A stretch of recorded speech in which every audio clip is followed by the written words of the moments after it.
कहते हैं कि फैक्टर थ्योरम को यूज़ करके बताए कि फर्स्ट पॉलिनोमियल सेकंड पॉलिनोमियल का फैक्टर है या नहीं है। तो ये तो बड़ा आसान सा रिज़ल्ट है। पहले पार्ट 1 को देखते हैं, क्या लिखा हुआ है x + 1, क्या लिखा हुआ है x² - 1।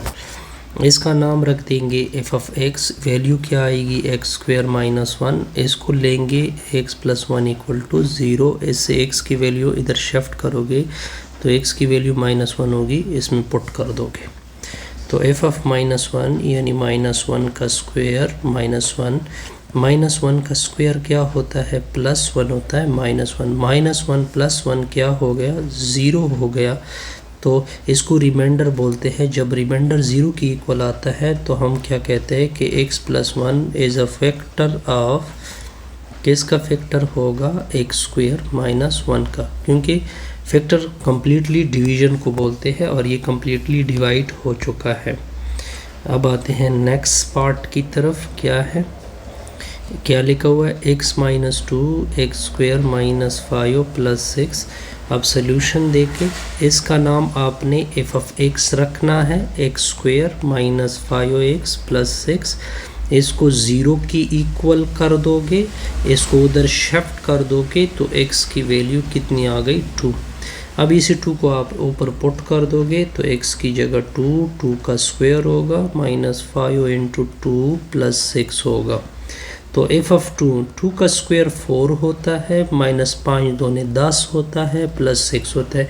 4 और 6 को 8 करोगे तो ये 10 निकलेगा, -10 आएगा।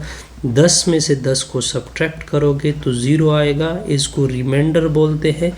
जब रिमाइंडर 0 की इक्वल आता है तो हम क्या कह देते हैं कि x - 2 एज अ फैक्टर, तब फैक्टर बनेगा अगर रिमाइंडर 0 आ जाए, और ऑलरेडी रिमाइंडर 0 के इक्वल हो चुका है।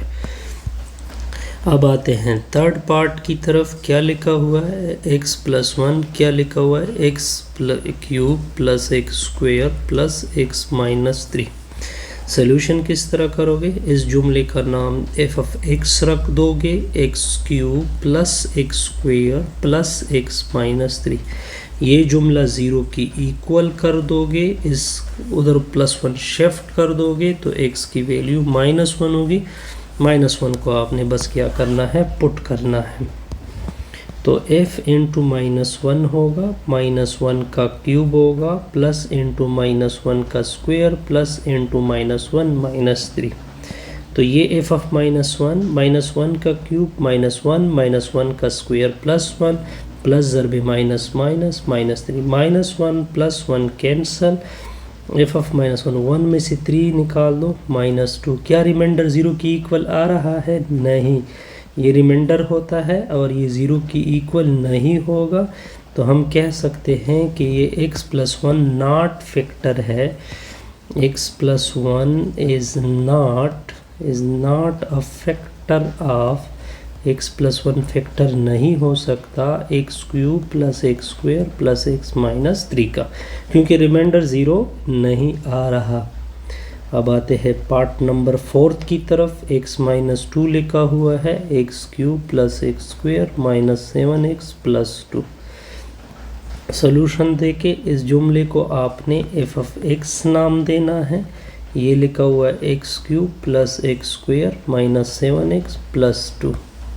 अब इस जुमले को 0 की इक्वल कर दोगे, इससे x की वैल्यू क्या आ गई, 2 को इसमें पुट कर दोगे तो f(2) होगा, 2 का पेर क्यूब होगा, 2 का पेर स्क्वायर होगा, -7 × 2 होगा, +2 होगा।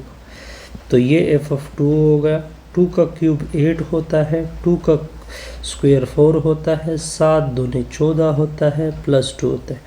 8 × 4 12 होगा, 12 में से 2 डाल दो, 14 होगा, 14 में से 14 सब्ट्रैक्ट होगा। तो अब आसान सा रिज़ल्ट है, इसमें कोई कन्फ्यूजन नहीं। तो f(2) = क्या आ गया, रिमाइंडर की वैल्यू 0 हो गई। जब रिमाइंडर 0 होगा तो x - 2 क्या बनेगा, फैक्टर होगा। किसका फैक्टर होगा, x³ + x² - 7x + 2 का। अब आते हैं नेक्स्ट पार्ट की तरफ। नेक्स्ट पार्ट भी बड़ा सिंपल सा है। Part number 5। क्या लिखा हुआ है, x - 3 x⁴ - 3x³ + x² minus x plus one. तो क्या कहा मैंने, इस जुमले को एफ ऑफ एक्स नाम दोगे। चलो एफ ऑफ एक्स नाम दिया, एक्स की power 4 3x cube plus x square minus x plus one. छोटा जुमला 0 की इक्वल करोगे, -2 उधर शिफ्ट होगा तो ये +2 होगा। 2 इसमें पुट कर दोगे तो 2 की पावर 4 होगा, -3 इंटू 2 की पावर 3 होगा, 2 का स्क्वायर होगा, -2 + 1 होगा। तो एफ ऑफ 2 होगा, 2 की पावर 4 को 16 बोलते हैं, 2 की पावर 3 को 8 बोलते हैं, 2 के स्क्वायर को 4 बोलते हैं, -2 + 1। तो एफ ऑफ 2 इक्वल टू 8 3 24 होता है, ठीक है, +4 होगा, -2 होगा, +1 होगा।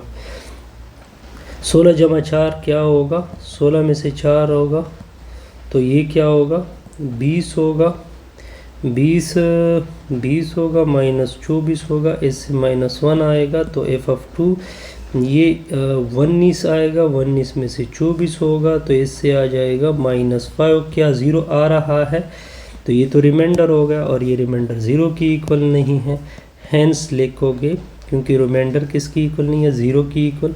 Hence x - 3 is not a factor of आएगा x की power 4 -3x cube plus x square minus x plus 1। इससे हमारी ये वीडियो